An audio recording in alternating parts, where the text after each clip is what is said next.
మీ channel ద్వారా నేనేం చెప్పదలుచుకున్నానంటే, మీ channel లక్షల మంది చూస్తారు. డబ్బున్న వాళ్ళు ఉన్నారు కదా, ఆ డబ్బున్న వాళ్ళు డబ్బు సంపాదించినాక ఎలాంటి దానికి ధర్మమైన కార్యక్రమాలు చేయాలో కొంతమంది తెలియదు. అంటే గుడి కట్టిస్తారు, అది అయిపోద్ది. గ్రామ నిర్మాణం జరగాలి. దానికి ఏం చేయాలంటే వాళ్ళ అమ్మమ్మ పేరో, తాతయ్య పేరో, నాయనమ్మ పేరో ఈ భోజనాలు శిబిరం పెట్టి 45 రోజులు చేయమనండి. 6 లక్షలు ఖర్చు అవుద్దాం, 6 నుంచి 7 లక్షలు. దీనికి 45 రోజులు 100 మందికి పెట్టమనండి. ఎంతమంది వాళ్ళ పేరు చెప్పుకుంటారో. గుడికైనా గొప్పది ఇది. గుడి అన్ని చోట్ల ఉంది వాళ్ళ. కానీ గ్రామం నిర్మాణం జరగకపోతే ఎట్లా? అది ఈ తినేది రిఫైండ్ ఆయిల్, ఈ సన్న పాలిష్ బియ్యము, సన్న బియ్యము, ఈ రెండు ప్రమాదకరం. ప్యాకెట్ పాలు ఇంతకన్నా ప్రమాదం. వీళ్ళతో వయసుకు మించిన బరువు వచ్చేసారు. ఒబిసిటీ, సంతానం లేమి, ఆడవాళ్ళకి సమస్యలు, ఇవన్నిటికి కారణం అసలు ఇన్నాళ్ళు ఈ భూమి మనం భరించడమే గొప్ప పని. తర్వాత మన శరీరం మనల్ని భరిస్తుంది, చూసారా? అవును, అది ఒక ఈ రెండిట్లకి పరిష్కారం పాలేకర్ గారి విధానమే.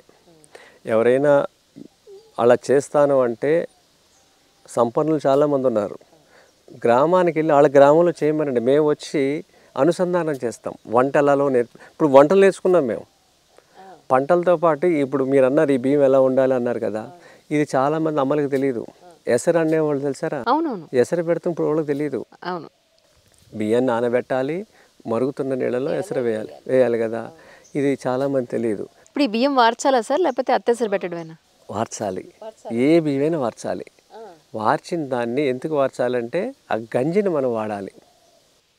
కానీ మరి వార్చకుండా డైరెక్ట్గా కుక్కర్లో పెట్టామనుకోండి, అప్పుడు కూడా గంజి అందులోనే ఉంటుంది కదా.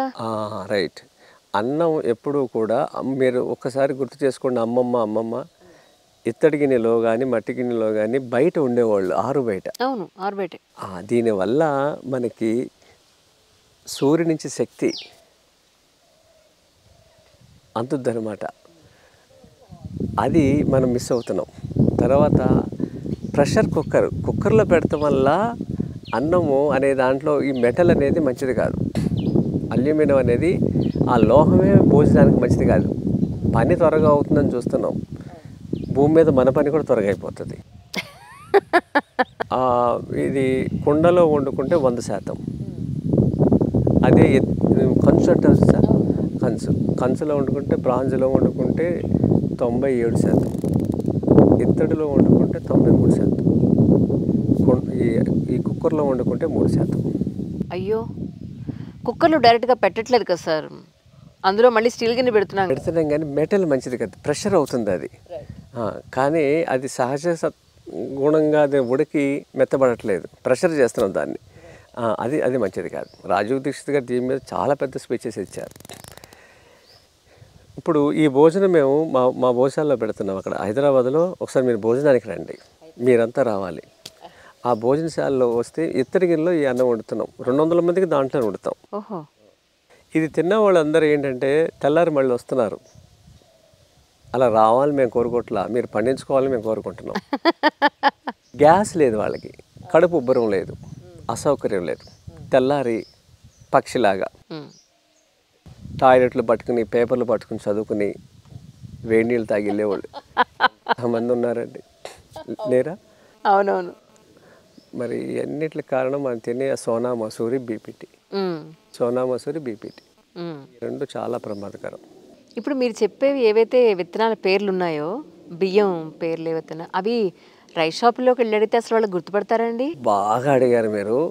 నా కళ ఏంటంటే ఒక సామాన్యుడు వెళ్ళి ఒక దేశీయ విత్తనం పేరు చెప్పి కొనుక్కునే రోజు రావాలి. అద్భుతం అసలు. ఆ రోజు వస్తుందండి మీకు. ఈ మధ్య మీరు ఎప్పుడైనా ఇంటర్వ్యూ చేయండి, చాలా గొప్ప వ్యక్తి అండి. ఆయన పేరు శ్రీధర్. ఐశ్వర్య బియ్యం అని కొత్తగా స్టార్ట్ చేశారు, ఈస్ట్ గోదావరి. చాలా పెద్ద అడ్వర్టైజ్మెంట్స్, కలర్ఫుల్ పేజెస్ ఇస్తున్నారు. ఇంచుమించు 3 బియ్యం అని ఒక అడ్వర్టైజ్మెంట్ ఇచ్చారు. మా బియ్యం తళతళలాడము, మెరుపులు మెరవు, చాలా ధైర్యం కావాలి దానికి. ఇచ్చి ఒక సినిమా యాక్టర్ని, ఆవిడ సుమా గారిని పెట్టి అడ్వర్టైజ్మెంట్ ఇచ్చారు. ఆ బియ్యం ఆయన చెప్పేది ఏం చెప్తున్నాడంటే, నేను ఇంట్లో ఇలాంటి బియ్యం తినట్లేదు, నేను ముడి బియ్యమే తింటున్నా, నాది బియ్యం వ్యాపారం, నేను పాలిష్ బియ్యం అమ్ముకొని మందికి షుగర్లు ఒబెసిటీ తీసుకొచ్చి ఆ డబ్బులు నాకెక్కడ ఉపయోగపడతాయి అని ఆ పిల్లోడు వయసు 43 ఏళ్ళు, 16 ఏళ్ళ వయసులో బిజినెస్లోకి వచ్చాడంట. ఇప్పుడు 43 ఇయర్స్. నా గురించి తెలిసి నా దగ్గరికి వచ్చారు. వస్తే నేను ఆ బియ్యం అన్నీ ఇచ్చాను. నేను ఈ స్వామివారి బియ్యం అన్నీ ఇస్తే ఇప్పుడు ఒక గ్రామాన్ని అడాప్ట్ చేసుకుని ఈస్ట్ గోదావరిలో ఆ పంటలు పండించి అక్కడి నుంచి నేను స్వామికి ఇస్తాను, ఆ ఊరిలో ముసలి వాళ్ళకి పెడతానని వెళ్ళాడు. అంటే ఒక కార్పొరేట్ కంపెనీ వాళ్ళు ఇలా ఆలోచిస్తున్నారంటే, మీరు అన్నారే ఒక బియ్యపు కొట్లోకి వెళ్ళి ఒక బియ్యం అడిగే రోజు వస్తుంది. 15 ఏళ్ళ క్రితం ఒక గింజ లేదమ్మా మన దగ్గర ఈ బియ్యాలు. ఇవాళ ఇంత దూరం వచ్చాము, ఆ మహానుభావుడు పిలిస్తే మీరు వచ్చారు కదా. నిజంగా ఈ సందర్భంగా వరప్రసాద్ రెడ్డి గారికి నేను ధన్యవాదాలు తెలియజేయాలి. ఆయనే గనక చెప్పకపోతే నేను మీ వీడియోస్ చూసేదాన్ని కాదు, మిమ్మల్ని ఇంటర్వ్యూ చేస్తానే కదా. ఆయన ఒకటే అన్నారు, మా గురువులు ఎంతో, ఆయన అంతకన్నా ఎక్కువ అని. ఇంకంతకు మించి ఇంకేం కావాలనిపించింది. మహానుభావుడు. ఆయన చేత అక్షంతలు వేయించుకునే వాళ్ళే ఎక్కువ. నువ్వు ఇలా చేసావు, ఇలా అబద్ధం చెప్పావు, అలా చేసావు. ఆయన ఒక వ్యక్తిని పొగిడారు అని అంటే ఆయన మహానుభావుడు అయితే తప్ప ఆయన పొగడు. ఆయనది కూడా ఇంట్లో తాత పెదనాన్ని తిట్టినట్టే ఉంటుందండి. అవును, మన ఇంట్లో వాళ్ళు అన్నట్టే ఉంటుంది.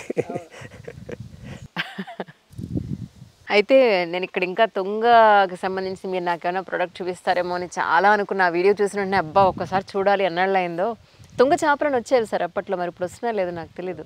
ఇప్పుడు అక్కడ మీ కృష్ణా జిల్లాలో ఇంకోటి ఆ తుంగ చెరువులో ఊరికే పెరుగుద్ది, దానితో కూడా అలికలు. అంటే ఈ రెండు కూడా తాడి చెట్టుకి ఎరువు వేయట్లేదు, నీళ్లు పోయట్లా. 16 ఆకులు ఇస్తుంది అది సంవత్సరానికి, 12 నుంచి 16 ఆకులు. ఓహో. ఈ తుంగ కూడా ఎవరు ఎరువు వేయట్లా, నీళ్ళు పోయట్లా. ఈ రెండు ప్రకృతి పరంగా ఫ్రీగా వస్తుంది, దాన్ని నుంచి ఆదాయం పొందాలి అనే దానికి అక్కడ వనరులు అవి. కరెక్ట్.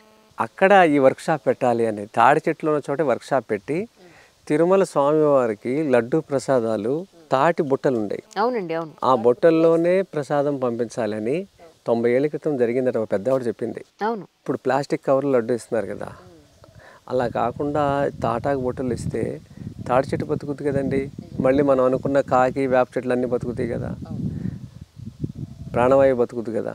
అందుకనే మనం ఈ గుడికి చేతి గుర్తులకి అనుసంధానం చేస్తే కల్చర్ని తేవాలి. యంత్రంతో తయారవుతుందండి క్యారీ బ్యాగ్, చేతులతో తయారవుతుంది తాటాకు బుట్ట. ఇది మాత్రం నేను నిజంగా నేర్చుకోవాలనుకుంటున్నాను సార్. నిజంగా నవ్వుతున్నారండి మీరు. లేదు, దీంట్లో చాలా ఉత్పత్తులు ఉన్నాయమ్మా. చీపురు చూస్తే ఎంత ముచ్చటేస్తుందో, ఆ చీపురుని తీసుకొచ్చినాక ఓడవ బుద్ధి కాదు, అంత బాగుంటుంది. అరిగిపోతే దాచుకుంటుంది. అది మా అమ్మమ్మ ఉండేది, మా చిన్న అమ్మమ్మ, ఇలా కూర్చుని ఊడ్చేది తాటాకు చీపురు. అవును. అది అరిగిపోయి ఎంత వస్తుంది ఆఖరికి. దాన్ని ఏం చేసేవాళ్ళు, దాన్ని సంక్రాంతి టైంలో దాన్ని ముంచి గోడకి సున్నం వేసేవాళ్ళు.